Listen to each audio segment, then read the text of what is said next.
মাত্র 4 মাস, আর সেই 4 মাসেই বদলে গেল ভবানীপুরের প্রচারের অভিমুখ। ভবানীপুরে কি বলে প্রচার হবে, কিসের জন্য, কিসের কথা বলে ভোট চাইবেন বিজেপি বা তৃণমূল নেতারা, বদলে ফেললেন নিজেদের স্ট্র্যাটেজি। মাত্র 4 মাস আগে রাজ্যের একটি বিধানসভা নির্বাচন হয়েছে। সেই বিধানসভা নির্বাচনে বিজেপির নেতারা ছোট বড় মেজো সেজো প্রত্যেকে সব থেকে বেশি ব্যস্ত ছিলেন এ রাজ্যের দুর্নীতির অভিযোগ নিয়ে।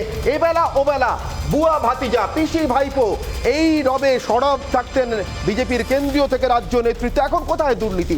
ইডি ডাকছে, ইডি কি ডাকা বন্ধ করেছে? না, ইডি এখনো ডাকছে। অভিষেক বন্দ্যোপাধ্যায়, রুজিরা বন্দ্যোপাধ্যায় নোটিশ পাচ্ছেন, এ রাজ্যের আইপিএস কর্তারা নোটিশ পাচ্ছেন, হাজিরা দিচ্ছেন ইডির দরবারে, সিবিআই এর দরবারে। কিন্তু একটি বারের জন্য প্রায় মঞ্চে উঠে কোনো বিজেপি নেতা দুর্নীতির নামটুকু মুখে আনছেন না কেন? তার মানে কি দুর্নীতি ইস্যু ফেল? নারদা সারদা থেকে শুরু করে কয়লা কেলেঙ্কারি, গরু পাচার নিয়ে একের পর এক কটাক্ষ তৃণমূল নেতাদের। নির্বাচনে কাজ করলো না 77 বনাম 213 পর বিজেপি নেতাদের উপলব্ধি, দুর্নীতি কাজ করে না এই বাংলায় নির্বাচনী ইস্যু হিসেবে। তাই কি ইস্যু বদল? এই মুহূর্তে বিজেপি নেতাদের মুখে একটি শব্দ, একটি কথা, ভোট পরবর্তী হিংসা। এটাই তাদের ইস্যু কিন্তু বদলেছেন মমতা বন্দ্যোপাধ্যায়, আর মুখে বহিরাগত শব্দটাই আনছেন না। কেন আনছেন না? বরঞ্চ কোট আনকোট বহিরাগতদের সঙ্গেই এখন মুখ্যমন্ত্রী আলাদা করে বৈঠক করছেন, অভিষেক বন্দ্যোপাধ্যায় আলাদা করে বৈঠক করছেন, যাদের ভোট ছাড়া ভবানীপুরে ভোট বৈতরণী পার হওয়া যাবে না। তাই কি বহিরাগত শব্দে একেবারে ডিকশনারি থেকে শব্দটাকেই বাদ দিয়ে দিলেন? বহিরাগত শব্দে আপত্তি মমতা বন্দ্যোপাধ্যায় এবং তার দলের। শুধু তাই নয়, তার বদলে নতুন একটি তত্ত্ব, নতুন একটি সূচিও নিয়ে এসছেন মমতা বন্দ্যোপাধ্যায় তার প্রচার সূচির ভিতরে, ষড়যন্ত্র তত্ত্ব। নন্দীগ্রামে এত বড় ষড়যন্ত্র হয়েছে তিনি নাকি বুঝতে পারেননি। বিরোধী নেত্রী হিসেবে নন্দীগ্রামে 14 জন মানুষের মৃত্যুর পর যে মৃতদেহকে ভিত্তি করে রাজনীতি করে মমতা বন্দ্যোপাধ্যায়ের উঠে আসা, সেই মৃতদেহ যখন তার বাড়ির দরজার গোড়া এবং তা নিয়ে আন্দোলন করছেন বিজেপি নেতারা, তখন মুখ্যমন্ত্রী পাল্টা ষড়যন্ত্রের কথা বলছেন যে নন্দীগ্রাম নিয়ে ষড়যন্ত্রের তত্ত্ব আবড়াতেন বামেরা। এমন ইস্যু বদল নিয়ে আমাদের আজকের ভবানীপুরের স্পেশাল ভবানীপুরে ইস্যু বদলে যায় আমাদের বিশেষ প্রতিনিধি। 2021-এর ভোট ছিল মূলত তৃণমূল বনাম বিজেপি। ভোটের ফলেও তাই প্রতিফলিত হয়েছে। গত ফেব্রুয়ারি মাসে ভোট ঘোষণার পরপরই রাজ্য জুড়ে বিজেপিকে বহিরাগত প্রমাণ করতে উঠে পড়ে লেগেছিল তৃণমূল কংগ্রেস। বহিরাগত গুন্ডাদের নিয়ে আসছে বাংলায়। মোদি, অমিত শাহ, নাড্ডাকেও বহিরাগত বলে তীব্র আক্রমণ করেছিলেন খোদ তৃণমূল সুপ্রিমো। বাংলা বাংলা থাকবে, বহিরাগত গুন্ডাদের দিয়ে বাংলা দখল করতে দিচ্ছি না, দেব না। বহিরাগত গুন্ডা দিয়ে আমরা ইলেকশন করতে দেব না। ভোটের পর কেটে গিয়েছে 4 মাসেরও বেশি। ফের দুয়ারে উপনির্বাচন, তা আবার ভবানীপুরের মতো গুরুত্বপূর্ণ কেন্দ্র। কিন্তু এবার দেখা যাচ্ছে 4 মাস আগে নির্বাচনী ইস্যু ঠান্ডা ঘরে চলে গিয়েছে। ইতিমধ্যেই কয়লা কাণ্ডে ইডির মুখোমুখি হতে হয়েছে অভিষেক বন্দ্যোপাধ্যায়কে। তলব করা হয় অভিষেক পত্নী রুজিরাকেও। নারদকাণ্ডে গ্রেফতার হতে হয়েছে ফিরহাদ, সুব্রত, মদন মিত্রকেও। তাই এবার নির্বাচনী ইস্যু পাল্টে গিয়েছে তৃণমূলেরও। বহিরাগতর পরিবর্তে জায়গা নিয়েছে কেন্দ্রীয় এজেন্সি বিরোধী স্লোগান। রাজনৈতিকভাবে এরা লড়তে পারে না। এরা কংগ্রেসকে জব্দ করেছে এজেন্সি দেখিয়ে, এরা মুলায়ম সিংকে জব্দ করেছে এজেন্সি দেখিয়ে, এরা শারদ পাওয়ারকে জব্দ করেছে এজেন্সি দেখিয়ে, এরা কংগ্রেসকে জব্দ করেছে এজেন্সি দেখিয়ে। নির্বাচনী ইস্যু বদল হয়েছে বিজেপির ক্ষেত্রেও। বিধানসভা ভোটের আগে তৃণমূলের দুর্নীতি নিয়ে সরব ছিল গেরুয়া শিবির। যে কোনো সভা সমাবেশে সারদা, নারদ এবং পিসি ভাইপোর মতোই শব্দ শোনা যেত মোদি, অমিত শাহ, নাড্ডাদের মুখে। কিন্তু এখন ভোট পরবর্তী হিংসাই প্রধান ইস্যু হয়ে দাঁড়িয়েছে বিজেপির কাছে। অভিজিৎ সরকার, মানস সাহার দেহ নিয়ে মিছিল থেকে শুরু করে প্রত্যেকটি সভাতে এখন তৃণমূলের সন্ত্রাসের অভিযোগই উঠে আসছে বিজেপির শীর্ষ নেতৃত্বের গলায়। मोदी जी पैसा तो बहुत भेज रहे हैं। अम्फा में आया था ना भाई, आया था नहीं आया था? मोदी जी ने 10,000 करोड़ रुपया भेजा, कुछ मिला है क्या आपको? मिला है? ये कहां गया? कहां गया? ये भतीजा एंड कंपनी चाव कर गई है, भतीजा एंड कंपनी चाव कर गई। आप चिंता मत करिए, मोदी जी ने भेजा हुआ पाई पाई का पैसा जिन्होंने चोरी किया है, एक एसआईटी बनाकर उनको जेल की सलाखों के पीछे डालने का काम ये भारतीय जनता। দেখেছে আপনাদের মাধ্যমে প্রথমে এসে পুলিশ মিডিয়ার বন্ধুদেরকে ধাক্কা মেরে সরিয়ে দিল যাতে মিডিয়া কিছু দেখাতে না পারে। তারপরে আমাদের সেখানে মহিলা প্রার্থী প্রিয়াঙ্কাদির সাথে যে ধরনের আচরণ করা হয়েছে, সেই আচরণ আমার মনে হয় আইন বিশেষজ্ঞরা আরও বলতে পারবেন, একজন পুলিশ তার হাত ধরে তাকে হেনস্থা করার চেষ্টা করে, এটা আমার মনে হয় শ্লীলতাহানির পর্যায়ে পড়ে এই ধরনের ঘটনা। এবং তারপরে আমাকে যেভাবে ছুঁড়ে ফেলে দেওয়া হয় দুহাত তুলে চ্যাংদোলা করে, একটি বিরোধী দলের সাংসদ এবং বিরোধী দলের রাজ্য সভাপতি, তার সাথে এই ধরনের আচরণ আমার মনে হয় গণতন্ত্রের পক্ষে স্বাস্থ্যকর নয়। প্রতি নির্বাচনে ইস্যু পাল্টাবে এটাই স্বাভাবিক, কিন্তু মাত্র 4 মাসের ব্যবধানে পুরনো ইস্যু একেবারে বস্তাবন্দি হয়ে নতুন ইস্যু চলে আসার নজির বোধহয় খুব বেশি নেই। তো আবার যুযুধান দুপক্ষের কাছেই। এবার মমতা যেমন একবারের জন্য স্মৃতি ইরানি, সম্বিত পাত্র, হরদীপ সিংদের নাম উচ্চারণ করেননি, তেমনি শুধুমাত্র ভোট পরবর্তী হিংসাকে ফোকাস করে প্রিয়াঙ্কা টিব্রোয়ালকে ভবানীপুরের প্রার্থী করেছে পদ্ম শিবির। এই প্রিয়াঙ্কা হাইকোর্টে ভোট পরবর্তী হিংসা মামলায় বিজেপির আইনজীবী। তাহলে 4 মাসের আগের ইস্যুগুলির কি হলো?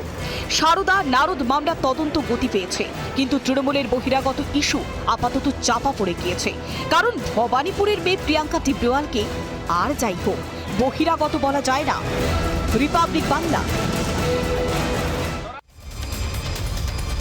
আর এ নিয়ে বিতর্ক করতে আমার সঙ্গে যারা উপস্থিত রয়েছেন তাদের সঙ্গে আপনাদের পরিচয় করে দিই। সন্ময় বন্দ্যোপাধ্যায় বিজেপি মুখপাত্র আমার সঙ্গে রয়েছেন অনির্বাণ বন্দ্যোপাধ্যায় আইনজীবী এবং রাজনৈতিক বিশ্লেষক, দেবু টুডু রয়েছেন তৃণমূল কংগ্রেস মুখপাত্র, এবং আমার সঙ্গে রয়েছেন নির্মাল মুখোপাধ্যায় বর্ষিয়ান সাংবাদিক। আমি প্রত্যেকের সঙ্গে কথা বলবো, কিন্তু তার আগে যে ইস্যু বদলে যাওয়া নিয়ে আজকের বিতর্ক, তার মূল প্রশ্নগুলো আমার অগ্নিবাণ 1।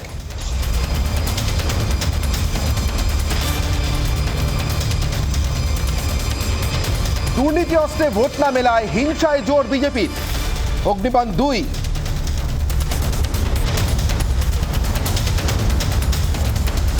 ভবানীপুরে বহিরাগত, কোট বহিরাগত ভুলল কেন তৃণমূল? আর তো বহিরাগত নামটাকেও মুখে আনছেন না, অগ্নিবাণ 3।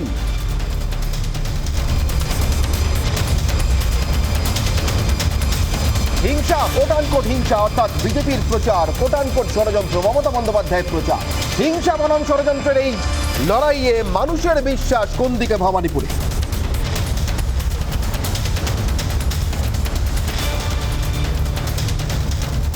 প্রথমে দেবু টুডু, আপনার কাছে আসবো। দেবুবাবু, আর বহিরাগত বলছেন না আপনারা ভবানীপুরে, কেন? বহিরাগত বললে গুজরাটি, পাঞ্জাবি, হিন্দি ভাষীদের ভোট হারাবেন বুঝেই কি এবার বহিরাগত শব্দটাকে ফেলে দিলেন আপনাদের ডিকশনারি থেকে?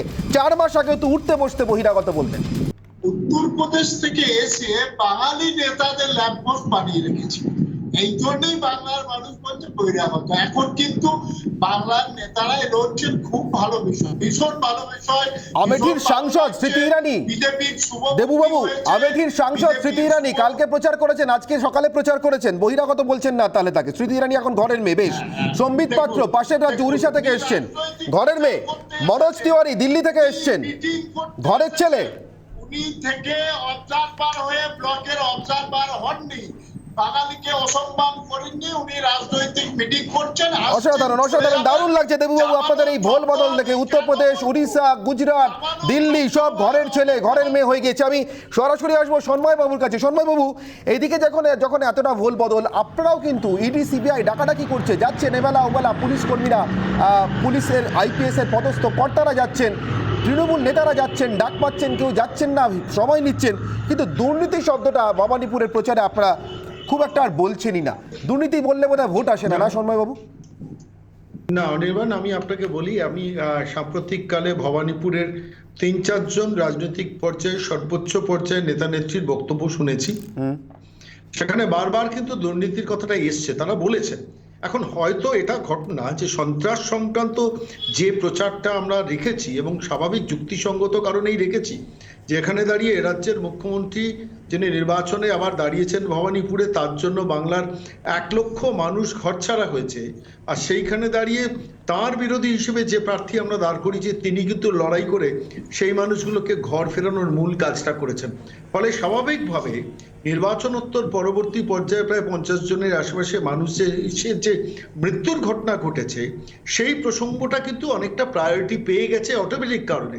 তার কারণ গত 3-4 মাসে যে অত্যাচার, লাগামহীন সন্ত্রাস, সেটা তো স্বাভাবিকভাবে একটা ইস্যু হওয়া উচিত, হয়েওছে। কিন্তু দুর্নীতি কখনো মুছে যায়নি, যাবেও না। আমাদের রাজনৈতিক নেতারা কিন্তু বারবার প্রত্যেকটা পথসভায়, প্রত্যেকটা নির্বাচনী সভায় কিন্তু নির্বাচনী এই তৃণমূল কংগ্রেসের দুর্নীতি নিয়ে সরব হচ্ছে। হয়তো প্রায়োরিটির ক্ষেত্রে সন্ত্রাসটা আগে আসছে, প্রার্থীর নাম যেহেতু প্রিয়াঙ্কা টিবরেওয়াল। আমার এখানেই প্রশ্ন রাজর্ষি বাবু আমার সঙ্গে যোগ দিয়েছেন, বিজেপির মুখপাত্র। রাজর্ষি বাবু, প্রায়োরিটির ক্ষেত্রে সন্ত্রাসটা আগে আসছে, প্রার্থী যেহেতু প্রিয়াঙ্কা টিবরেওয়াল। আমার প্রশ্নটা ঠিক উল্টো, প্রিয়াঙ্কা টিবরেওয়ালকে আপনারা প্রার্থী করেছেন কি সন্ত্রাসটাকে আগে আনবেন বলে, প্রায়োরিটি দেবেন বলে?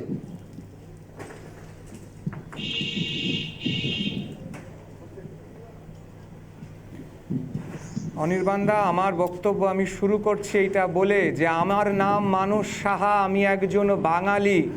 আমার মৃতদেহকে মাননীয় মুখ্যমন্ত্রী একটি পচা কুকুরের সঙ্গে তুলনা করেছেন। আমি বাঙালি, কিন্তু প্রিয়াঙ্কা টিবরেওয়ালকে তারা বাঙালি মানতে রাজি নয়, যে বাংলায় জন্মগ্রহণ করেছে, যে বাঙালির জন্য লড়াই করে যাচ্ছে। কোনো সন্ত্রাসকে সামনে আনার জন্য এই তাকে প্রার্থী নয়, তাকে প্রার্থী করা হয়েছে সে বাংলার কার্যকর্তা, ভারতীয় জনতা পার্টির বাঙালি কার্যকর্তা, এবং বাঙালিদের জন্য লড়াই তিনি করছেন। টুডুর বাবু, দয়া করে নিজের মুখটাকে বন্ধ রাখুন। যে রাজনৈতিক দল অশোক স্তম্ভকে চিনতে পারে না, যে মানুষের শবদেহকে সম্মান জানায় না, তাদের কোনো নৈতিক অধিকার নেই। এবং প্রতিবাদকালে মুখোশ পরে আপনাদের নির্লজ্জতার ভৌগোলিক সীমা অতিক্রম করে গেছেন। এক এক করে এত বড় কথা কিসের? এক এক করে রাজস্বী বাবুকে বলতে দিন। বন্ধ করে রাখুন, নির্লজ্জতার সীমা, ভৌগোলিক সীমা পরিত্যাগ করে গেছেন।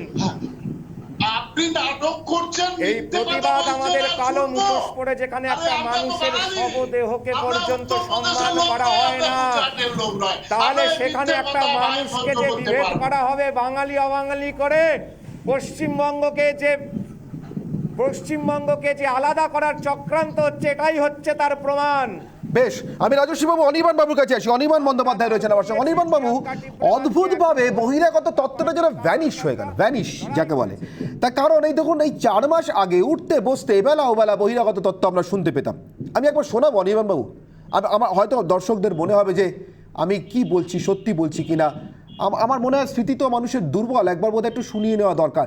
বহিরাগতটা কিভাবে 4 মাস আগে তৃণমূলের ইস্যু ছিল এ রাজ্যের বিধানসভা নির্বাচনে। আসুন শুনে নিই।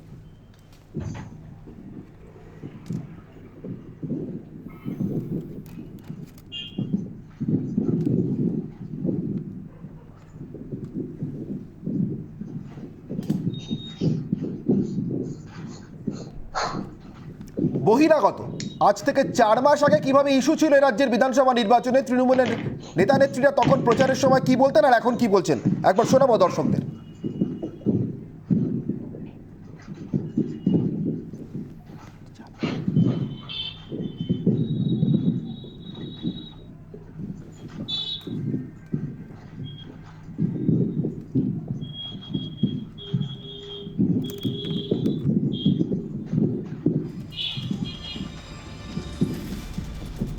অনির্বাণবাবু, কোনো একটা টেকনিক্যাল রিজনে শোনাতে পারছি না, শোনাবো যত দ্রুত সম্ভব শোনাবো আপনাদেরকে। তার আগে একবার আপনার কাছে আসি অনির্বাণবাবু, যে কথাটা বলছিলাম, কেন তৃণমূল কংগ্রেসের নেতা নেত্রীরা বহিরাগত শব্দটাকে একবারে বাদ দিয়ে দিলেন অভিধান থেকে 4 মাসের মধ্যে? না, প্রকাশ্য জনসভা থেকে বহিরাগত শব্দ এই উপনির্বাচনে কোনো প্রচারে বলেছেন কি বলেননি সেটা নিয়ে বিতর্ক থাকতে পারে, কিন্তু আমি একাধিক সংবাদ মাধ্যমের রেকর্ডিংয়ে দেখছিলাম, লাইভ প্রোগ্রামে দেখছিলাম যে সেখানকার স্থানীয় তৃণমূল কংগ্রেসের বিভিন্ন কর্মীরা যখনই প্রিয়াঙ্কা টিবরেওয়াল বা সম্বিত পাত্র বা হরদীপ সিং পুরী এরা প্রচারে এসছেন, তাদের কিন্তু সরাসরি এই কথাটাই বলেছেন যে আপনারা তো আজকে এসছেন কালকে চলে যাবেন, ডেলি প্যাসেঞ্জারি, যেরকম নরেন্দ্র মোদী অমিত শাহ করতেন। এখানে যিনি থাকবেন তিনি মমতা বন্দ্যোপাধ্যায়, এইখানকার ঘরের মেয়ে, উনিই থাকবেন, অতএব আপনাদের এখানে কোনো আশা নেই। অর্থাৎ সেই ঘুরিয়ে তারা যে এখানকার মানুষ নন, স্রেফ রাজনীতি করতে এসছেন, এটা কিন্তু তৃণমূলের নেতাকর্মীরা তৃণমূল স্তরে বারবার করে বলেছে, এটা সংবাদ মাধ্যমে দেখা গেছে। এবার দ্বিতীয় প্রশ্নে আসি, বহিরাগত তত্ত্ব মানে কি? ধরা যাক ভবানীপুর বিধানসভা, সেখানে আমরা জানি যে অনেক গুজরাটি মানুষ থাকেন, অনেক শিখ মানুষ থাকেন, পাঞ্জাবি মানুষ, বা অন্যান্য ভাষাভাষী মানুষ থাকেন বাঙালি ছাড়াও। এই ভবানীপুরেই তো 4 মাস আগে তৃণমূল কংগ্রেসের প্রার্থী প্রায় 28-29 হাজার ভোটের ব্যবধানে জিতেছেন। অর্থাৎ এটা তো খুব সহজেই বোঝা যাচ্ছে যে শুধুমাত্র বাঙালিরা তৃণমূল কংগ্রেসকে ভোট দিয়েছে, আর যারা বাঙালি নন তারা অন্য কোনো দল বা বিজেপিকে ভোট দিয়েছেন, এমনটা কিন্তু নয়। বহিরাগত তত্ত্ব মানে কোনো বিশেষ ভাষাভাষী মানুষকে আমি নির্দিষ্টভাবে শত্রু ঠাওরাচ্ছি, এটা কিন্তু একবারের জন্য কেউ বলেননি, এটা বলাটাও উচিত নয়।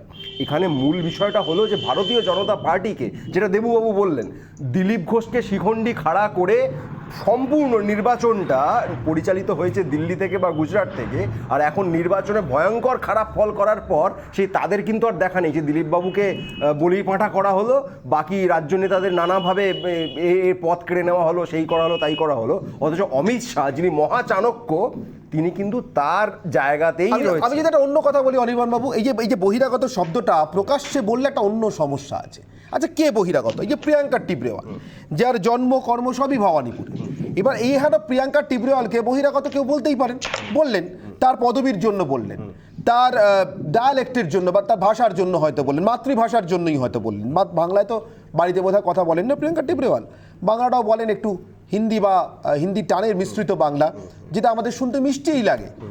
কিন্তু তা সত্ত্বেও বলছি, যদি ধরে নিয়ে একে বহিরাগত বললেন, তাহলে পাঞ্জাবি হিন্দিভাষী ভোটগুলোতে আসবে না পকেটে। 1, 2, কাকে বহিরাগত বলবো? যিনি এই মুহূর্তে বাংলার কোনায় কোনায় সন্ত্রাস বিধ্বস্ত যতগুলি বিজেপি সমর্থকদের কর্মীদের পরিবার আছে, ছেড়ে দিন অভিজিৎ সরকার, এই খাস বেলেঘাটা কলকাতা, সেই পরিবারটার পাশেও যিনি দাঁড়িয়েছেন, তাকে যদি বহিরাগত বলে দিই, মানে বাঙালি যারা বিজেপি করবার কারণেই তৃণমূল কংগ্রেসের আক্রমণের শিকার হয়েছেন, তাদের পাশে যিনি দাঁড়াচ্ছেন তার যদি অবাঙালি পরিচয়টাকে তুলে ধরি, তাহলে এবার বাঙালিরাই ভোট দেবে না, এই ভয়টাও বোধহয় আছে নাকি?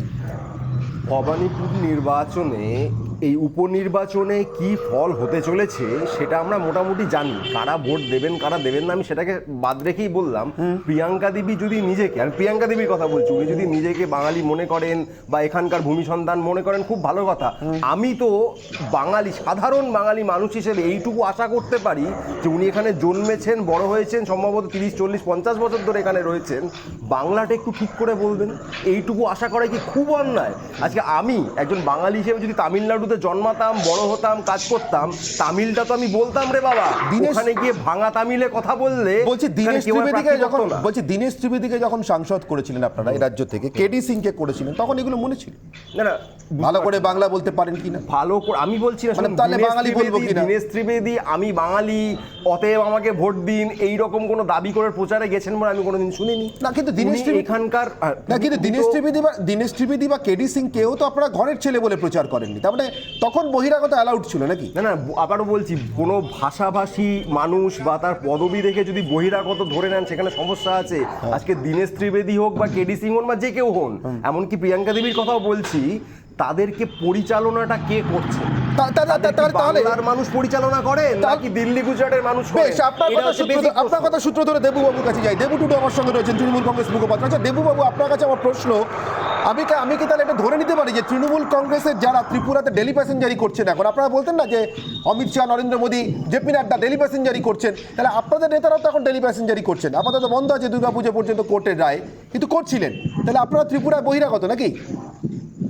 গোটা ভারতবর্ষের সমস্ত রাজনৈতিক দল, যে কোনো রাজ্য নেতারা এসে রাজনৈতিক ক্রিয়াকর্ম করতে পারে, কিন্তু যে কোনো রাজ্যে 4 মাস পরে মনে পড়লো, নেতারা যদি 4 মাস আগে মনে ছিল না, এই রাজ্যের সংস্কৃতি কৃষ্টিকে অসম্মান করে, রবীন্দ্রনাথের জন্মের স্থান বদলে দেয়, বর্ণ পরিচয় লেখা লোকটাকে বদলে দেয়, নির্বাচনের আগেই বুদ্ধত্ব প্রাপ্তিটা হয়েছে না তারপরে হয়েছে? 4 মাস পরে মনে পড়লো, যে কেউ যেখানে খুশি যেতে পারেন। 4 মাস পরে ভারত একাত্ম বোধ জাগলো। আমি একবার নির্মলা বাবুর কাছে যাই, বর্ষিয়ান সাংবাদিক আমার সঙ্গে রয়েছে। নির্মলা বাবু এটাকে কি বলবো? ঠেলায় পড়ে মানুষ অনেক কিছু বলে, এটা কি সেরকম কিছু বলা? দেখুন, মমতা না সবসময় একটা, আমি যা দেখেছি, আমরা অনেক মমতা একটা ডিস্টোপিয়ায় বলে। ডিস্টোপিয়া মানে একটা ভীষণ রকম সন্দেহপ্রবণ মন, একটা কাল্পনিক ব্যাপার, এগুলো ওর মধ্যে আছে চিরকাল।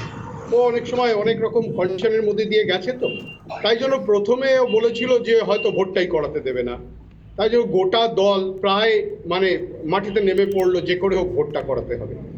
এবার দ্বিতীয় কথা, আপনি যে প্রসঙ্গটা তুলেছেন এটা খুব বুদ্ধিপ্রসূত, খুবই বুদ্ধিপ্রসূত। দেখুন, মমতার যে তীরগুলো ছিল এই তীরগুলো একবার ভোঁতা হয়ে গেছে। তার কারণ হচ্ছে মমতা যাদের আক্রমণ করে বহিরাগত বলেছিল তারা সবাই সর্বভারতীয় নেতা। নরেন্দ্র মোদী, অমিত শাহ, জেপি নাড্ডা, অজয় সিং বিস্ট মানে যোগীরাজ, রাজনাথ সিং, যারা আসছিলেন, এসে যারা বক্তৃতা করছিলেন, এখন যারা আসছে তাদের জন্য বৈশ্বনাথ চট্টোপাধ্যায়রা ঠিক আছে, তারা বহিরাগত করছে। মমতা বন্দ্যোপাধ্যায় ওই জায়গায় নামবে না। বিজেপি ওর তীর একদম ভোঁতা করে দিয়েছে, নাম্বার ওয়ান। একটা দ্বিতীয় কথা হচ্ছে যে যার জন্য উনি আর বহিরাগত কথাটা বলছেন না, উনি এখন অন্য ষড়যন্ত্রের কথা বলছেন, যেটা ডিস্টোপিয়ার কথা আমি বলছি আপনাকে। একটা ষড়যন্ত্র চলছে, ওটা বলতে হচ্ছে। আচ্ছা, বিজেপির পক্ষে যে দুর্নীতির কথাটা আপনি বলছেন, বিজেপি কিন্তু বলুক আর না বলুক আমি জানি না, যারা এখানে এসছেন আমি সবার তো আমি অ্যাটেন্ড করিনি, যারা করেছেন তারা জানেন। কিন্তু একটা জিনিস হচ্ছে, দুর্নীতির ব্যাপারটা কিন্তু বিজেপি কন্টিনিউয়াসলি চালিয়ে আসছে। এবং বুয়া ভাতিজার যে সিমটমটা তুলে দিয়ে গেছিলেন অমিত শাহ কিংবা নরেন্দ্র মোদী, আজকে ধরুন ইডি সিবিআই এর তৎপরতা থেকে সেটা বোঝা যায়, ওরা কিন্তু ওই কারেন্টটা সমানেই রেখেছে। আর সত্যি কথা বলতে একটা জিনিস আপনাকে মানতে হবে, আমি মনে করি না এই যে নির্বাচনটা, সাংবাদিক হিসেবে ভবানীপুরের নির্বাচনটা, এটা মুখ্যমন্ত্রীর নির্বাচন নয়, এটা মুখ্য সচিবের বদান্যতায় মুখ্য সচিবের নির্বাচন। আমি আবার বলছি, এটা মুখ্য সচিবের নির্বাচন, মুখ্যমন্ত্রীর নির্বাচন নয়। তার কারণ মুখ্য সচিব ওই চিঠিটা না লিখলে কি হতো তা বলা সত্যিই খুব মুশকিল, এবং সেইখানে মমতার প্রথম থেকে সন্দেহ ছিল। মুখ্য সচিব তো কনস্টিটিউশনাল এক্সপার্ট নন, উনি তো অ্যাডমিনিস্ট্রেটিভ এক্সপার্ট। নির্মলবাবু, আপনার কাছে আমার একটা প্রশ্ন, এই যে আপনি বললেন না ডিস্টোপিয়ার কথা, বলেনি। সুতরাং এটা মুখ্য সচিব যে চিঠিটা ওপর পড়া হয়ে লিখেছেন তা না, কালকেও আমি বলেছি it is provoked under compulsion, আবারও বলছি it is unwarranted, provoked and under compulsion. এটা যদি অ্যাডভোকেট জেনারেল, যদি গোপালবাবু লিখতেন, মানে শোভেন্দ্রনাথ ব্যানার্জি নিয়ে, আমি অবাক হতাম না, কারণ উনি কনস্টিটিউশনাল এক্সপার্ট, উনি অ্যাডভোকেট জেনারেল, উনি লিখেছেন। তার বদলে লিখছেন কে? মুখ্য সচিব, যার কাকে নিয়ে মুখ্যমন্ত্রীর কাছে রিপোর্ট করে। যেরকম ধরুন আলাপন বন্দ্যোপাধ্যায়কে নিয়ে প্রবলেম হয়েছে, এই একই প্রবলেম এক্ষেত্রেও হবে, অলরেডি হাইকোর্ট দিয়েছে। সামগ্রিকভাবে আমার যেটা মনে হয়েছে, মমতা বন্দ্যোপাধ্যায়ের প্রচারের অভিমুখটা এই বড় বড় বিজেপির লিডার না আসাতে খানিকটা ভোঁতাই হয়ে গেছে। আপনি যে প্রসঙ্গটা তুলছেন, উনি যাই বলুন না কেন, আর সেটা বলতে পারেন। এবার নির্মলবাবু, আমার ব্রহ্মাস্ত্র নেওয়ার সময় আছে, কিন্তু তার আগে, ব্রহ্মাস্ত্র নেওয়ার আগে আমি আপনার একটা কথার ভিত্তিতে আরেকটা প্রতিপ্রশ্ন না করে পারছি না। আপনি ডিস্টোপিয়ার কথা বলছেন, ডিস্টোপিয়া যদি পার্সোনাল হয় তাতে সত্যি কারো কিছু এসে যায় না। আমরা তো জানি, আমরা যারা ম্যাকবেথ পড়েছি, আচ্ছা ধরুন লেডি ম্যাকবেথ যদি সারা জীবন নিজের হাতে রক্ত লেগে আছে মনে করে দিন থেকে রাত হাত ধুয়ে যেতেন, সত্যি কারো কিছু এসে যেত? নিশ্চিতভাবে শাসনে প্রভাব পড়েছিল, প্রজারা ভালো ছিল না, আইন শৃঙ্খলায় প্রভাব পড়ছিল, তাই না লোকে লেডি ম্যাকবেথকে নিয়ে পরবর্তীকালে লিখলো, তাই না ম্যাকবেথের রাজত্ব বদলালো। পার্সোনাল ডিস্টোপিয়া ধরুন, আমি যদি এখন বলি নির্মলবাবু আপনি আপনার বাড়িতে বসে আমার এই শোটা কী করে খারাপ করা যায় তার জন্য ষড়যন্ত্র করছে, এখানে এটা যদি আমি পার্সোনাল লেভেলে বলি তাহলে নিশ্চয়ই আপনার কোনো সমস্যা নেই, আপনি আমাকে তার উত্তর দেবেন। কিন্তু আমি যদি এটা প্রচার করি তখন আমাকেও প্রমাণ করতে হবে, আপনাকেও পাল্টা প্রচারে যেতে হবে। এই ষড়যন্ত্র তত্ত্বের ভিত্তিটা কি, এটা আমি জানতে চাই। ভিত্তি একটাই, সেটা হচ্ছে মমতা লড়াকু নেতা, এ ব্যাপারে কোনো সন্দেহ নেই। তিনি ফাইট করে উঠেছেন, সিপিএম এর মতো একটা রেজিমেন্টেড পার্টিকে ছুঁড়ে ফেলে দিয়েছেন। তিনি প্রতিটা স্টেপে নিজের পদক্ষেপ বিচার করে ফেলার চেষ্টা করেন, এবং সেখানে তার একটা ভয় কাজ করে। আজকে ধরুন আমি আপনাকে বলছি, যাদেরকে তিনি গদ্দার বলেছিলেন তারা সব ফিরছে। যারা তৃণমূল থেকে চলে গেছিল বিজেপির কাছে কিছু পাওয়ার আশায়, আদর্শ ধার না ধরে, বিজেপি তাদের নিয়ে ভুল করেছিল সেটা বলা হয়েছে, কিন্তু আজকে যাদেরকে গদ্দার বলা হচ্ছে তাদেরকে সমারোহে ফিরিয়ে আনা হচ্ছে। এমনকি যুব তৃণমূল নেতা অভিষেক বন্দ্যোপাধ্যায়কে এই নিদান হাঁকতে হয়েছে, আপনাকে জিতে আসতে হবে। তার মানে দলের মধ্যে একটা কোনো জায়গায় কোনো অশান্তি সৃষ্টি হচ্ছে, যেটা প্রকাশিত নয়। সাংবাদিক হিসেবে আমার যেটা ধারণা সেটা হচ্ছে যে মমতাকে একটা ভয় সব সময় তাড়া করে বেড়ায়, সেটাকেই আমি ডিস্টোপিয়া বলছি, এবং এটাই তার সাকসেসের মূল। তিনি ডান হাত বাঁ হাতকে বিশ্বাস করেন না, তিনি কাকে বিশ্বাস করবেন? তিনি নিজেকে ছাড়া কাউকে বিশ্বাস করেন না, আমি যতটুকু বুঝি, এবং এটাই তার মূল সাকসেসের চাবিকাঠি। বেশ, নিজেকে ছাড়া কাউকে বিশ্বাস করেন না, সেই কারণেই তাকে একটা ভয় তাড়া করে, আর সেই ভয়ের তাড়াতেই মমতা বন্দ্যোপাধ্যায় একের পর এক সাফল্যের গণ্ডি পেরিয়ে যান। কোনো ভয় কি বিজেপির নেতাকর্মীদেরকে তাড়া করছে? প্রাণ বাঁচানোর ভয়, তাই বারবার হিংসাকে সামনে আনছেন। হিংসার বিরুদ্ধে যিনি সবথেকে বড় অ্যাডভোকেট, যথার্থ অর্থে অ্যাডভোকেট, যিনি সুপ্রিম কোর্টে পর্যন্ত লড়ে রাজ্যে সিবিআই তদন্তের নির্দেশটি নিয়ে এসছেন, বা সুপ্রিম কোর্টে লড়ছেন এখনো পর্যন্ত সেই নির্দেশের মান্যতা রক্ষা করবার জন্য, তাই তাকেই মুখ করে দেওয়া। কোথাও কি কোনো ভয় কাজ করছে? আমি সন্ময়বাবু এবং রাজস্বী বাবুর কাছ থেকে উত্তর নেব। একটা বিরতির সময় হচ্ছে, বিরতির আগে এতক্ষণ প্রশ্নোত্তরের এই এতক্ষণের প্রশ্নোত্তরের জন্য যে মূল প্রশ্নটি এসছে ব্রহ্মাস্ত্র আজকের, সে ব্রহ্মাস্ত্রে নজর রাখি। আজকের ব্রহ্মাস্ত্র,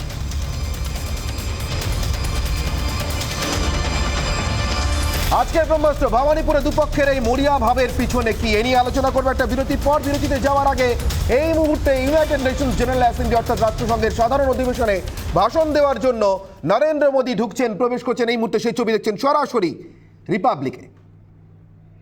আর কিছুক্ষণের মধ্যে রাষ্ট্রসংঘে সাধারণ পরিষদে নরেন্দ্র মোদীর ভাষণ, এবং নির্ধারিত সময় অনুযায়ী আর 4 মিনিট মাত্র বাকি আছে সেই ভাষণের। আপনারা দেখছেন এই মুহূর্তে সরাসরি সেই ছবি, রাষ্ট্রসংঘের জেনারেল অ্যাসেম্বলিতে অর্থাৎ সাধারণ পরিষদে ভাষণ দেওয়ার জন্য নরেন্দ্র মোদী ঢুকছেন। একটা বিরতির সময় আছে, বিরতির পর ফিরে আসছি খবর নিয়ে এবং অন্যান্য সমস্ত আলোচনা নিয়ে, বিতর্ক নিয়ে, অনির্বাণের অগ্নিবাণের সঙ্গে থাকুন রিপাবলিক বাংলায়।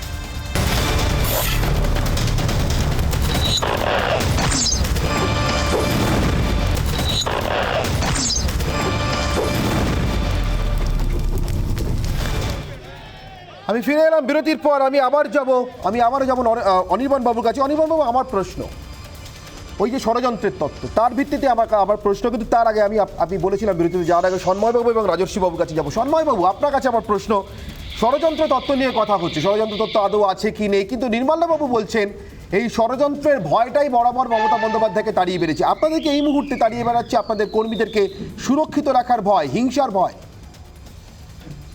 আমি প্রথমেই বলবো, নির্মলবাবু যথার্থ মূল্যায়ন করে একটি কথা বলেছেন, যেটা আমি নিজেও বিশ্বাস করি, যে মমতা বন্দ্যোপাধ্যায় নিজের ছায়াকেও বিশ্বাস করেন না। সেটা তার প্লাস পয়েন্ট হতে পারে, মাইনাস পয়েন্ট হতে পারে, সেই আলোচনায় যাচ্ছে না। কিন্তু একটা কথা বলি, যে এবারে নির্বাচনে অনির্বাণ, আপনারা যদি একটু খেয়াল করেন, মমতা বন্দ্যোপাধ্যায়ের বডি ল্যাঙ্গুয়েজ, মমতা বন্দ্যোপাধ্যায়ের কথাবার্তা, আমাদের কোনো সংকট নেই। তার কারণ আমরা জানি যে মানুষটাকে আমরা ক্যান্ডিডেট করেছি, তিনি লাখো মানুষকে বাংলায় ঘরে ফিরিয়ে আনার জন্য একটা অসামান্য লড়াই লড়েছেন।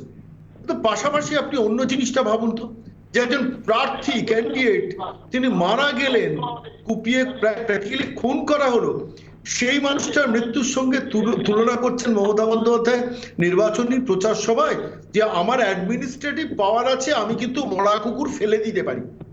এই যে কথার ভাষা, এখানে কোনো একটা জায়গায় মমতা বন্দ্যোপাধ্যায়ের অ্যাগানিটা কিন্তু বেরিয়ে আসছে। ধরুন এই রোমে যাওয়া হলো না, সেটা নিয়ে আজকে এই কলিন স্ট্রিটের মিটিং এ বলছিলেন, আমি শুনছিলাম, যে একজন হিন্দুকে যেতে দেওয়া হলো না। ভাবুন, একজন হিন্দুকে যেতে দেওয়া হলো না।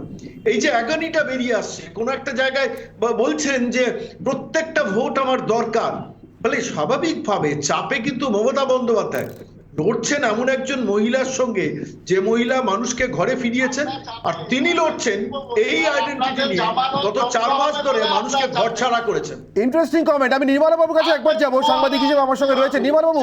এই যে আইডেন্টিটি পলিটিক্স থেকে একবার বেরোনোর চেষ্টা করা, সবার ভোট চাই, আবার একটা আইডেন্টিটির মধ্যে ঢোকার চেষ্টা করা, হিন্দুকে যেতে দেওয়া হলো না রোমে, আপনি এর মধ্যে কোনো দিত্য খুঁজে পাচ্ছেন? আচ্ছা দেখুন, আপনাকে বললাম ডিস্টোপিয়া, মমতা আসলে নন্দীগ্রামে হেরে যাওয়া একটা ট্রমা হয়ে গেছে। যে মমতা কারুর কাছে হারতো না, হট করে তাকে শুভেন্দু হারিয়ে দেওয়াতে মমতার কাছে এটা ট্রমা। সুতরাং যতক্ষণ না উনি আমাকে বাধা দেবেন না, দেবুবাবু আপনার সময় বলবেন, আপনার কাছে যাবো দেবুবাবু, আপনার কাছে যাবো, অনেক প্রশ্ন জমে আছে আপনার জন্য আমার।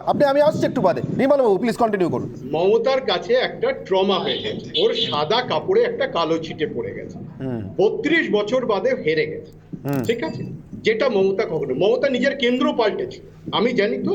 ও তো যাদবপুরে মালিনীদের কাছে হেরে যাওয়ার পরে দক্ষিণ কলকাতায় আসে, এবং তারপরে এমন ঘটনা হয়েছে, আমি বলতে পারি যে সমস্ত ছেলে তুলে নিয়ে এসছে যাদবপুর থেকে কৃষ্ণা বসুর বিরুদ্ধে নিজের এখানে করার জন্য। মমতা সবসময় নিজেকে এনশিওর করার চেষ্টা, আর দ্বিতীয় কথা হচ্ছে বহিরাগত কথাটা, খেলা হবে কথাটা, এগুলো মমতার কথা নয়। বহিরাগত কথাটা প্রথম ব্যবহার করেছিলেন সুখেন্দু শেখর রায়, যিনি রাজ্যসভার চিফ। মমতা সেখান থেকে ধার করেছে। খেলা হবে দেবাংশুর কথা, তাতে তাদের কোনো আপত্তি নেই, দলের লোক। এগুলো কিন্তু মমতার কয়েনেজ নয়। সুতরাং মমতা এই বহিরাগত তত্ত্ব এখন তৃণমূল কংগ্রেসের এখন আচ্ছা দেবুবাবু, আপনি এত বলতে চাইছেন, আপনার কাছে আমার প্রশ্ন আছে, আমি আপনার কাছে প্রশ্ন নিয়ে আসছি। এই যে হিংসা নিয়ে একজন যিনি লড়ছেন এমন একজন প্রার্থীকে দাঁড় করিয়ে দেওয়া, এটা কি বাধ্য করলেন আপনারা বিজেপিকে? মানে বিজেপিকে এছাড়া অন্য কিছুকে প্রচারের ইস্যু করা সম্ভব ছিল? মানে যদি দেখেন যে খাস কলকাতার বুকে নির্বাচনের ফল বেরোনোর দিন একজনকে কুপিয়ে মারা হচ্ছে, তার পোষ্যটিকে পর্যন্ত রেয়াত করা হচ্ছে না, আমার কাছে আমি জিজ্ঞাসা করবো, এক মিনিট দেবুবাবু এক মিনিট দাঁড়ান, আপনাকে শুনিনি। অভিজিৎ সরকারের দাদা তিনি বলছেন আমার খুব খারাপই লাগছে, কারণ ভাইয়ের একটি পোষ্য ছিল, আমার ভাই কিন্তু কুকুর ছিল না বলতে গিয়েও খারাপ লাগছে, তার কারণ আমার ভাইয়ের পোষ্য কুকুরটিকেও মারা হয়েছে। এবার আপনি বলুন, মানুষ, কুকুর, হিংসা, এই সব কিছু মিলিয়ে আর কোনো কিছু নিয়ে প্রচার করতে আপনারা কোনো বাধ্যতামূলকভাবে বিজেপিকে বাধ্য করেন নাকি এটা ছাড়া অন্য কোনো প্রচারে না যেতে?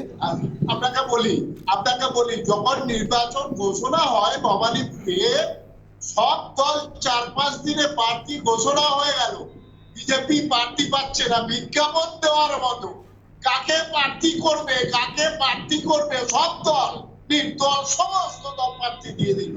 ওরা যখন পেল না, খুঁজে একজন কে পেয়েছেন, আচ্ছা, খুঁজে প্রার্থী নিয়ে এসছেন কিনা দেখি, দাঁড়ান, শুনে নি এক মিনিট দাঁড়ান দেববাবু, একটু শুনে নি তিনজনের বক্তব্য, অর্জুন সিং, সুকান্ত মজুমদার এবং অভিজিৎ সরকার দাদা, শুনে নি বক্তব্য, শুনে নি। কে প্রার্থী হলো, কোনো আপত্তি নেই। এই মুহূর্তে থামাতে বাধ্য হচ্ছে বিতর্ক রাষ্ট্রসংঘের সাধারণ পরিষদে নরেন্দ্র মোদীর ভাষণ।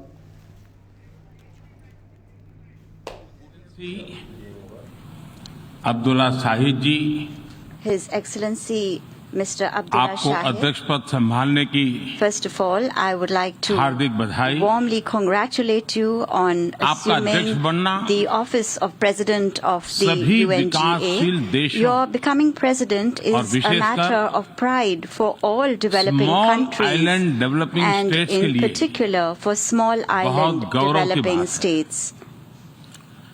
अध्यक्ष महोदय, Mr. President, गत 1.5 वर्ष से for the last 1.5 years, पूरा विश्व the world 100 साल has में been आई grappling सबसे with बड़ी the worst महामारी pandemic का it has सामना seen कर in 100 years.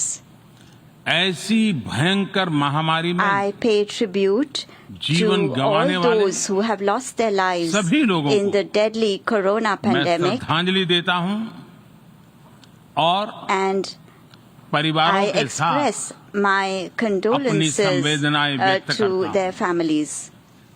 अध्यक्ष महोदय, Mr. President, मैं उस देश का I प्रतिनिधित्व कर रहा represent हूं a country जिसे that mother is of democracy का proud to be Gaurav known हासिल। as the mother of democracy. लोकतंत्र की हमारी We हजारों have had वर्षों की a महान great परंपरा रही। tradition of democracy that goes back thousands of इस years. 15 अगस्त को On 15th of भारत ने August this year, अपनी आजादी के India entered 75वें the साल में प्रवेश 75th किया। year of its independence. हमारी विविधता Our diversity हमारे सशक्त लोकतंत्र is की the पहचान है। identity of our strong एक ऐसा democracy. देश It is a country जिसमें that has दर्जनों भाषाएं dozens हैं, of languages, सैकड़ों बोलियां हैं, hundreds of dialects, अलग अलग रहन सहन different खान पान। lifestyles and cuisines. ये vibrant This is democracy the का best बेहतरीन example of a उदाहरण है। vibrant democracy. ये भारत के लोकतंत्र की ताकत है। The strength of our democracy छोटा बच्चा is demonstrated जो by the कभी fact that a little एक boy रेलवे स्टेशन who के at T one stall time पर used to help अपने his पिता father की मदद at करता his tea था, stall at the railway आज station is today चौथी बार addressing the भारत के United प्रधानमंत्री के तौर Nations पर General Assembly for the 4th time UNGA को as संबोधित Prime कर रहा Minister है। of India.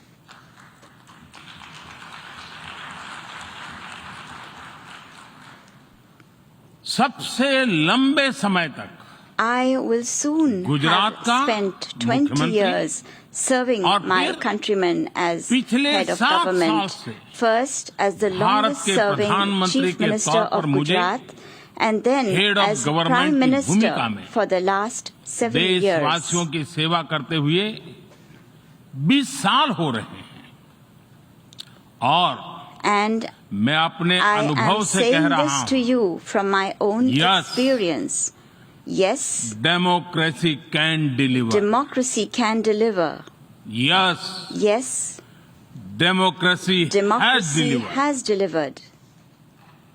अध्यक्ष महोदय Mr. President, एकात्म मानव दर्शन के today is प्रणेता the birth anniversary Pandit of Deendayal Pandit Upadhyay ji की आज Deen जन्म Dayal जयंती है। Upadhyay, the proponent of Ekatma Manav Darshan. एकात्म मानव दर्शन यानी Ekatma Manav Darshan integral means humanism integral humanism, अर्थात or स्व से the development समष्टि journey तक undertaken विकास और together, the विस्तार की expansion सहयात्रा। from the self to the universe, expansion of the self expansion of the self, moving from moving individual to from the the society, individual to society, the nation to the nation, and entire and humanity to entire humanity. और ये चिंतन And this philosophy Antyodaya को is समर्पित है। dedicated to Antyodaya.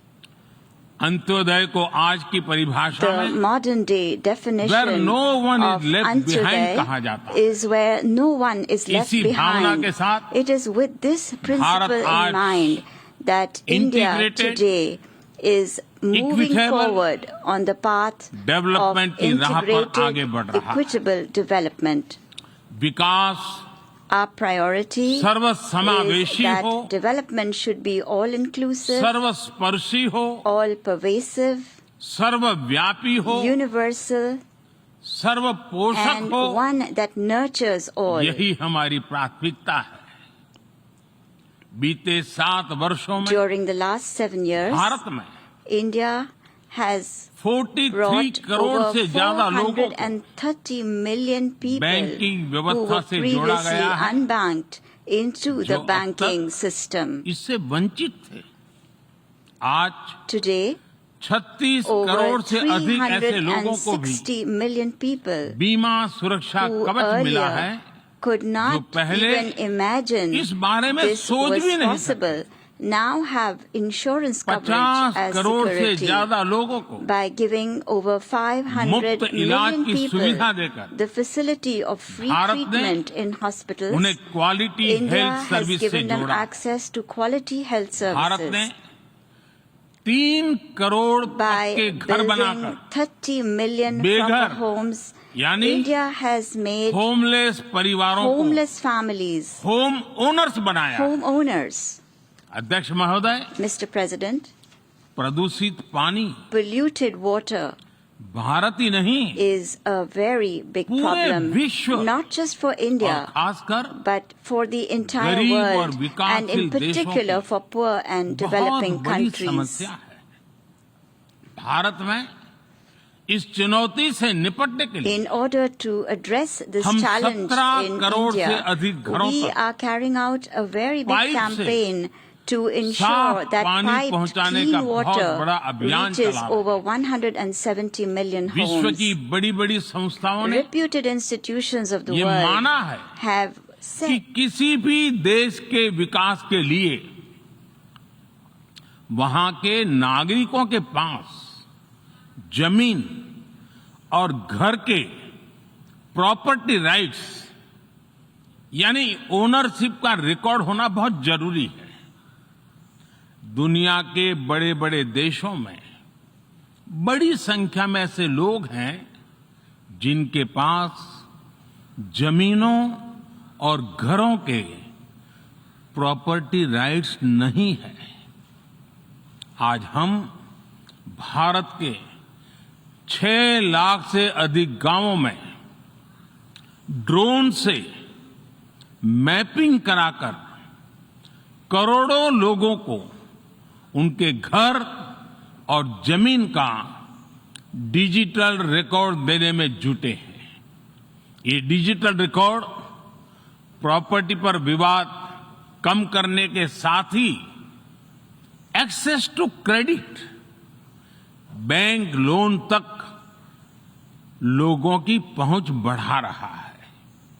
अध्यक्ष महोदय, आज विश्व का हर छठा व्यक्ति भारतीय है।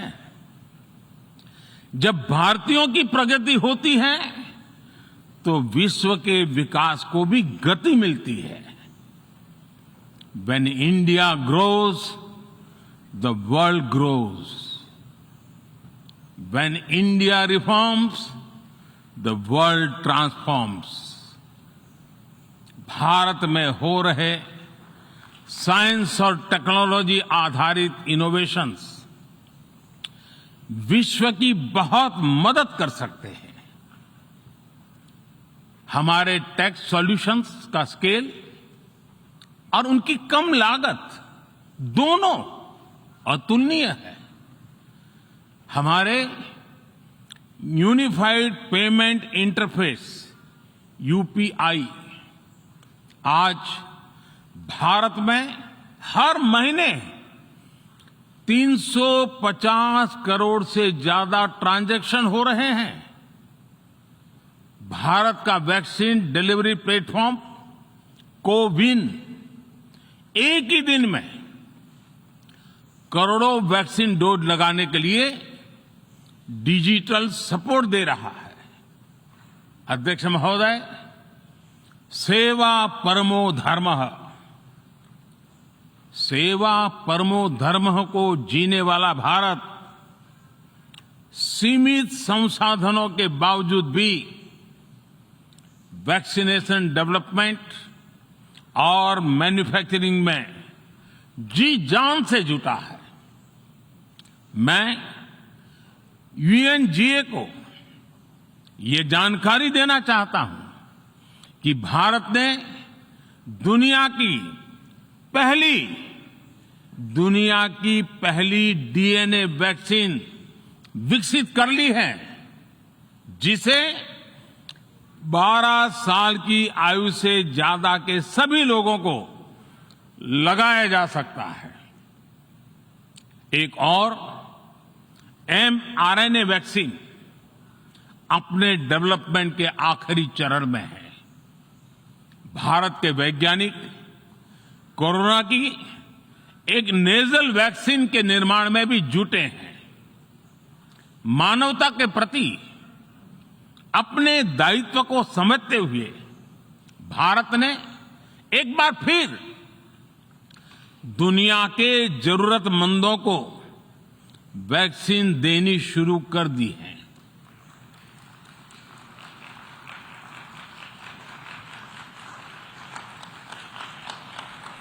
मैं आज दुनिया भर के वैक्सीन मैन्युफैक्चरर्स को भी आमंत्रित करता हूं, कम मेक वैक्सीन इन इंडिया। अध्यक्ष महोदय, आज हम सब जानते हैं कि मानव जीवन में टेक्नोलॉजी का कितना महत्व है, लेकिन बदलते हुए विश्व में टेक्नोलॉजी विथ डेमोक्रेटिक वैल्यूज, ये सुनिश्चित करना भी आवश्यक है। भारतीय मूल के डॉक्टर्स, इनोवेटर्स, इंजीनियर्स, मैनेजर्स किसी भी देश में रहें, हमारे लोकतांत्रिक मूल्य उन्हें मानवता की सेवा में जुटे रहने की प्रेरणा देते रहते हैं। और ये हमने इस कोरोना काल में भी देखा है। अध्यक्ष महोदय, कोरोना महामारी ने विश्व को ये भी सबक दिया है कि वैश्विक अर्थव्यवस्था को अब और अधिक डाइवर्सिफाई किया जाए। इसके लिए ग्लोबल वैल्यू चेन्स का विस्तार आवश्यक है। हमारा आत्मनिर्भर भारत अभियान इसी भावना से प्रेरित है। ग्लोबल इंडस्ट्रियल डाइवर्सिफिकेशन के लिए भारत विश्व का एक लोकतांत्रिक और भरोसेमंद पार्टनर बन रहा है और इस अभियान में भारत ने इकोनॉमी और इकोलॉजी दोनों में बेहतर संतुलन स्थापित किया है। बड़े और विकसित देशों की तुलना में क्लाइमेट एक्शन को लेकर भारत के प्रयासों को देखकर आप सभी को निश्चित ही गर्व होगा। आज भारत बहुत तेजी के साथ 450 गीगावाट रिन्यूएबल एनर्जी के लक्ष्य की तरफ बढ़ रहा है। हम भारत को दुनिया का सबसे बड़ा ग्रीन हाइड्रोजन हब बनाने के अभियान में भी जुट गए हैं। अध्यक्ष महोदय, हमें अपनी आने वाली पीढ़ियों को जवाब देना है कि जब फैसले लेने का समय था तब जिन पर विश्व को दिशा देने का दायित्व था वो क्या कर रहे थे। आज विश्व के सामने रिग्रेसिव थिंकिंग और एक्सट्रीमिज्म का खतरा बढ़ता जा रहा है। इन परिस्थितियों में पूरे विश्व को साइंस बेस्ड रेशनल और प्रोग्रेसिव थिंकिंग को विकास का आधार बनाना ही होगा। साइंस बेस्ड अप्रोच को मजबूत करने के लिए भारत एक्सपीरियंस बेस्ड लर्निंग को बढ़ावा दे रहा है। हमारे यहां स्कूलों में हजारों अटल टिंकरिंग लैब खोली गई है, इंक्यूबेटर्स बने हैं और एक मजबूत स्टार्टअप इकोसिस्टम विकसित हुआ है।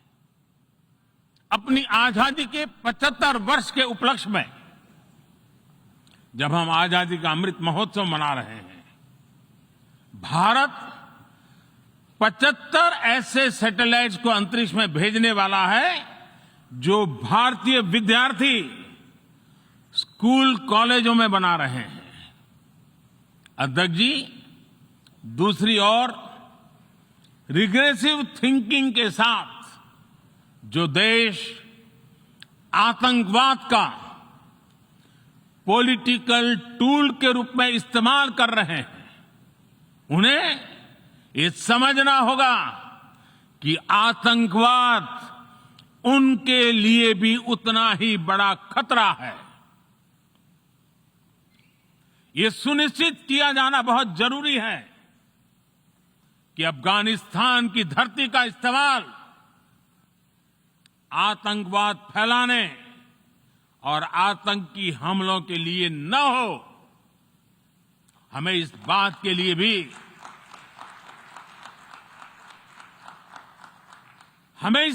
लिए भी सतर्क रहना होगा कि वहां की नाजुक स्थितियों का कोई देश अपने स्वार्थ के लिए एक टूल की तरह इस्तेमाल करने की कोशिश न करें। इस समय अफगानिस्तान की जनता को, वहां की महिलाओं और बच्चों को, वहां की माइनॉरिटीज को मदद की जरूरत है और इसमें हमें अपना दायित्व निभाना ही होगा। अध्यक्ष महोदय, हमारे समंदर भी हमारी साझी विरासत है, इसलिए हमें ये ध्यान रखना होगा कि ओशन रिसोर्सेज को हम यूज करें, एब्यूज नहीं। हमारे समंदर अंतर्राष्ट्रीय व्यापार की लाइफलाइन भी है। इन्हें हमें एक्सपांशन और एक्सक्लूजन की दौड़ से बचाकर रखना होगा। रूल बेस्ड वर्ल्ड ऑर्डर को सशक्त करने के लिए अंतर्राष्ट्रीय समुदाय को एक सुर में आवाज उठानी ही होगी। सुरक्षा परिषद में भारत की प्रेसिडेंसी के दौरान बनी विस्तृत सहमति विश्व को मैरीटाइम सिक्योरिटी के विषय में आगे बढ़ने का मार्ग दिखाती है। अध्यक्ष महोदय, भारत के महान कूटनीतिज्ञ आचार्य चाणक्य ने सदियों पहले कहा था, कालातिक्रमात् काल एव फलम पिबति। जब सही समय पर सही कार्य नहीं किया जाता तो समय ही उस कार्य की सफलता को समाप्त कर देता है। संयुक्त राष्ट्र को खुद को प्रासंगिक बनाए रखना है तो उसे अपनी इफेक्टिवनेस को सुधारना होगा, रिलायबिलिटी को बढ़ाना होगा। यूएन पर आज कई तरह के सवाल खड़े हो रहे हैं। इन सवाल को हमने क्लाइमेट क्राइसिस में देखा है, कोविड के दौरान देखा है, दुनिया के कई हिस्सों में चल रही प्रॉक्सी वॉर, आतंकवाद और अभी अफगानिस्तान के संकट ने इन सवालों को और गहरा कर दिया है। कोविड के ओरिजिन के संदर्भ में और ease of doing business ranking को लेकर वैश्विक गवर्नेंस से जुड़ी संस्थाओं ने दशकों के परिश्रम से बनी अपनी विश्वसनीयता को नुकसान पहुंचाया है। यह आवश्यक है कि हम यूएन को ग्लोबल ऑर्डर, ग्लोबल लॉज और ग्लोबल वैल्यूज के संरक्षण के लिए निरंतर सुदृढ़ करें। मैं नोबेल पुरस्कार विजेता गुरुदेव रविंद्रनाथ टैगोर जी के शब्दों के साथ अपनी बात समाप्त कर रहा हूं। शुभो कर्मपोथे, शुभो कर्मपोथे, ধরো নির্ভয় গান, সব দুর্বল সন্ন্যাস হোক অবসান। अर्थात अपने शुभ कर्म पथ पर निर्भीक होकर आगे बढ़ो, सभी दुर्बलताएं और शंकाएं समाप्त हो। ये संदेश आज के संदर्भ में संयुक्त राष्ट्र के लिए जितना प्रासंगिक है उतना ही हर जिम्मेदार देश के लिए भी उतना ही प्रासंगिक है।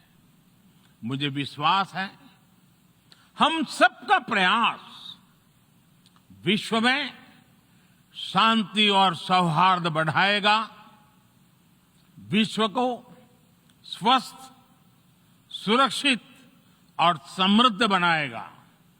इन्हीं शुभकामनाओं के साथ बहुत बहुत धन्यवाद। नमस्कार।